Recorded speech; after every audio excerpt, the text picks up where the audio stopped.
Good morning, dear students. Hope you all are safe and following COVID-19 norms. Today in this video, I am going to explain the remaining chapters from your Unit 1 syllabus. So firstly, we will start with the chapter number 38, that is the personal cleanliness. I hope you all know the meaning of cleanliness. Let's start with the topic. So put true or false against the given activities you are required to do daily. Okay, so beta, here are some activities are given and we just have to write true or false against those activities so which we required to do daily. बेटा हमें यहाँ पे activities दी गई हैं, जो activities हमें daily करनी चाहिए उसके फ्रंट पे हम ट्रू लिख देंगे, जो हमें नहीं करनी चाहिए उनके सामने हम क्या लिख देंगे, false. Let's start with the first one, get up late in the morning. So we have to write here false. We have to get up early in the morning. So next is brush your teeth in the morning. Yes, we have to do this activity. That's why we will write here true. Getting ready for school in time and changing clothes every day. It means आपको आपके school के लिए proper timing में ready होना चाहिए और अपने clothes को डेली ही चेंज करना चाहिए. Yes, you have to do this activity. That's why we will write here true. Wear clean shoes. दस yes, against we have to do this activity, so that's why we will write here true. Spit in the room. so आपको spit means थूकना, आपको room में ही थूकना चाहिए, spit करना चाहिए. no, this is wrong activity, so that's why we will write here false. Take bath every day. Yes, so we will write here true. Throw rubbish in your room. Rubbish means garbage. So according to this line, you have to throw the garbage in your room. No, this is a wrong activity. That's why we will write here false. Chew your nails with your teeth. Okay, it means आपको अपने nails को अपने दांतों के साथ चबाना चाहिए. Is it right or wrong? So this is a bad habits. That's why we will write here false.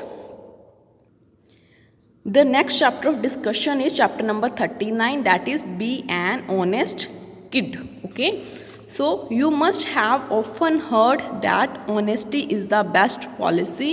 You know what honesty is, and do you know how honest you are? Students, you all have learned about this proverb, that is honesty is the best policy. But here we will check whether we are honest or not. बेटा हम सभी ने ये line तो पढ़ी है, honesty is the best policy. Honesty means ईमानदारी. सबसे अच्छी पॉलिसी क्या है लाइफ के लिए? ऑनेस्टी. लेकिन यहाँ पे हमारे लिए कुछ पॉइंट्स हैं जिनके थ्रू हमें पता चलेगा कि क्या हम ऑनेस्ट हैं और नहीं. सो let's start with the first one.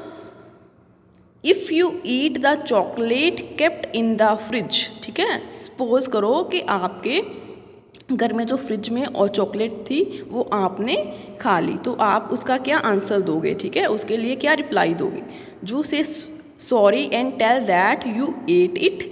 You say that your younger sister ate it. क्या आप सच बोल दोगे कि आपने वो चॉकलेट खाई है और आप उसके लिए सॉरी फील कर लोगे, या फिर आप बोलोगे मैंने तो वो चॉकलेट खाई नहीं है, वो चॉकलेट जो आपकी छोटी सिस्टर है उसने खा ली है. ठीक है, आपके आंसर्स पे डिपेंड करेगा कि आप ऑनेस्ट हो या नहीं हो. अगर आप ऑनेस्ट हो तो आप सच जाके बता दोगे कि हाँ मैंने वो चॉकलेट खाई है और उसके लिए मैं सॉरी फील करता हूँ. That's why we will tick here.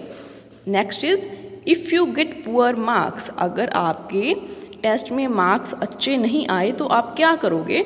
You hide the paper. You tell your parents. अगर मार्क्स अच्छे नहीं आए तो आप पेपर को ही छुपा दोगे, पेपर को फाड़ के फेंक दोगे, जहाँ फिर अपने पेरेंट्स को आके सच सच बता दोगे कि आज के टेस्ट में आपके मार्क्स अच्छे नहीं आए. अगर आप अपने पेरेंट्स को सच बताओगे then you are honest students. Then if you don't know the answer in the test. अगर आपको टेस्ट में आंसर नहीं पता तो आप क्या करोगे? आपके पास दो ऑप्शंस हैं, you leave it, you cheat from your friend. जहाँ तो आप वो क्वेश्चन ही छोड़ दोगे क्योंकि आपको उसका आंसर नहीं आता, जहाँ फिर आप अपने फ्रेंड से चीटिंग कर लोगे. ठीक है, अगर आप ऑनेस्ट स्टूडेंट हो तो आप क्या करोगे? आप वो क्वेश्चन ही छोड़ दोगे. Next is if you lose your friends book. अगर बाय चांस बाय मिस्टेक आपसे आपके फ्रेंड की बुक गुम गई है, ठीक है, आपने उसे कहीं पे खो दिया है, तो आप क्या करोगे? You say you are sorry and give your book to replace it. आप जाके अपने फ्रेंड से सॉरी फील करोगे और उसको नई बुक दे दोगे, ठीक है। और जहाँ फिर आप क्या करोगे? You say you never took it. जहाँ फिर आप कह दोगे कि मैंने तो तुम्हारी बुक कभी नहीं ली। अगर आप जाके अपनी सॉरी रियलाइज़ करोगे और उसको नई बुक ले दोगे, then you are an honest student. If the shopkeeper gives you more money in return by mistake. अगर सपोज करो आप किसी शॉप पे गए हो, आपने कुछ बाय किया है और जो शॉपकीपर है उसने बाय मिस्टेक आपको ज़्यादा मनी रिटर्न कर दी है, ठीक है, तो आप क्या करोगे? You keep it, you tell the shopkeeper. जहाँ तो आप धीरे से वो मनी अपने पास रखोगे और वहाँ से आ जाओगे, जहाँ फिर आप शॉपकीपर को बता दोगे कि आपने बाय मिस्टेक आपको ज़्यादा मनी रिटर्न कर दी है। Next is, so what will you choose? You will tell the shopkeeper.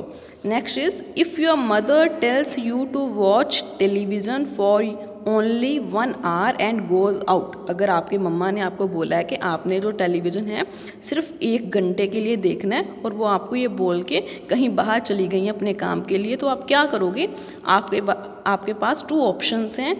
You watch television only for an hour, you watch television for as long as you want as she is out।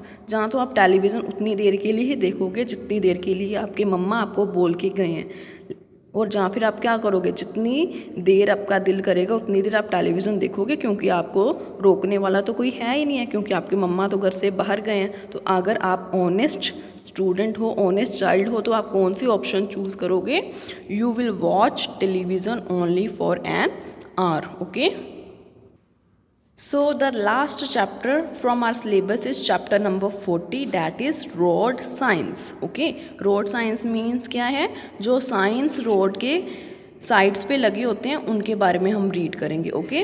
We see different kinds of signs और symbols when we are on road, ठीक है। हम सभी different अलग अलग तरह के science और सिम्बल्स देखते हैं रोड पे।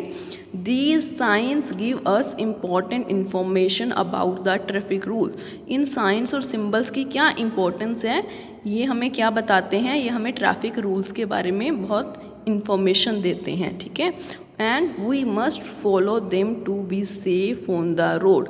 हमें इन ट्रैफिक रूल्स को क्यों फॉलो करना चाहिए? क्योंकि अगर हम चाहते हैं कि हम रोड पे सेफ रहें, हमारा एक्सीडेंट ना हो, तो हमें इन ट्रैफिक रूल्स को फॉलो करना चाहिए, okay? So tick the correct meaning of these traffic signs. So students, here are some traffic signs are given and we have to just tick the correct meaning of these signs, okay? So we have to find out what is the meaning of this sign, ठीक है। हमें देखो इस side में बहुत सारे science दिए हैं, हमने यही बताना है कि इस साइन का क्या मीनिंग है, इस साइन का क्या मीनिंग है, इस साइन का क्या मीनिंग है, इस साइन से हमें क्या इन्फॉर्मेशन मिल रही है, इस साइन से हमें क्या इन्फॉर्मेशन मिल रही है। So let's start with the first one. This sign signifies that. So इस साइन का क्या मीनिंग है? देखो नीचे क्या है? पी लिखा है, पी फॉर पार्किंग, लेकिन उसके ऊपर क्या है? एक क्रॉस है। आप समझो ये क्रॉस है, इट मीन्स आप यहाँ पे पार्किंग के ऊपर क्रॉस है, हम यहाँ पे पार्किंग नहीं कर सकते। तो हमारी करेक्ट ऑप्शन क्या होगी? We can park our cars here, no.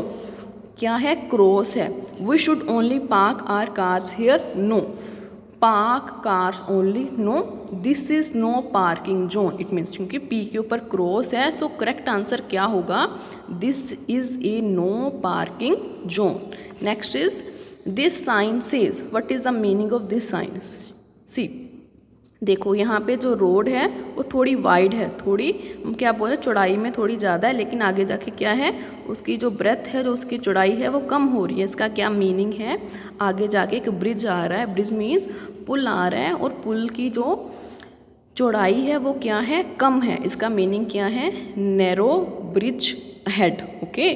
इसका मीनिंग क्या है कि अभी आपके सामने ब्रिज आ रहा है और उसकी चौड़ाई क्या है? कम है। Next is it says that what is the meaning of this sign? See in this sign there is a student, okay, and you can say he is also having a bag. So what is the meaning of this? It means that there is a school ahead, कि आगे क्या है, आगे school है, आप अपने vehicle की जो स्पीड है वो कम कर लो, क्योंकि बाय चांस हो सकता है कि स्कूल में से बच्चे बाहर आ रहे हों. So next is this sign on the road means, what is the meaning of this sign? So you can say here is a person is standing, a person is standing here. यहाँ पे एक person है, जो person है, लेकिन उसके ऊपर again क्या है, एक लाइन है. इट मीन्स उसके ऊपर क्या लगा है, क्रॉस लगा है. क्रॉस का मीनिंग क्या होगा? नो. नो वाले हमारे पास 2 ऑप्शंस हैं, एक है नो एंट्री फॉर चिल्ड्रन और नो एंट्री. यहाँ पे तो साइज से पता चल नहीं रहा कि बड़े के लिए नो एंट्री है जब बच्चे के लिए नो एंट्री है, लेकिन हम क्या बोलेंगे, नो एंट्री. इस जोन में, इस जगह पे कोई भी एंटर नहीं कर सकता. Next is this is the sign displayed to instruct the drivers that they can not. Okay, so what is the meaning of sign? Can you tell me what is the direction? What is this direction? This is the right direction. ठीक है, right direction की तरफ ये है, और इसके ऊपर कोई भी क्रॉस नहीं है. It means you can turn right. Here you have to turn the right. आपको राइट साइड की तरफ टर्न करना होगा. So we will take on turn right. This sign means, what is the meaning of this sign? See where you see these type of lines. आपने ये lines कहाँ पे देखी हैं? आपने ये लाइन्स देखी हैं रेलवे ट्रैक पे, ऐसी होती हैं. इसका क्या मीनिंग है कि आगे थोड़ी ही दूरी पे आपके सामने रेलवे ट्रैक्स हैं. Okay, so it means crossing ahead. Next is this sign says, what is the meaning of this sign? Can you tell me what is this black colour structure? This is horn. अगर horn है, horn के ऊपर क्या है, फिर से cross है. It means क्या होगा, no horn please. So the next is this sign shows, what is the meaning of this sign? See students, this is U-like structure. Okay, U-like structure, but again a cross is here. ठीक है, यहाँ पे फिर से cross है. इसका meaning क्या होगा, नो. सो क्या यहाँ पे है, नो यू टर्न. आप इस जगह से यू टर्न नहीं ले सकते. आप इस जगह से अपने व्हीकल्स को फिर से वापस नहीं लेके जा सकते. Okay dear students, with this we have completed the all the chapters of unit 1, and if you are having any problem you can ask anytime. And one more thing, as you all know, COVID-19 cases are rising day by day. Keep yourself and your family protected. Take care. Thank you.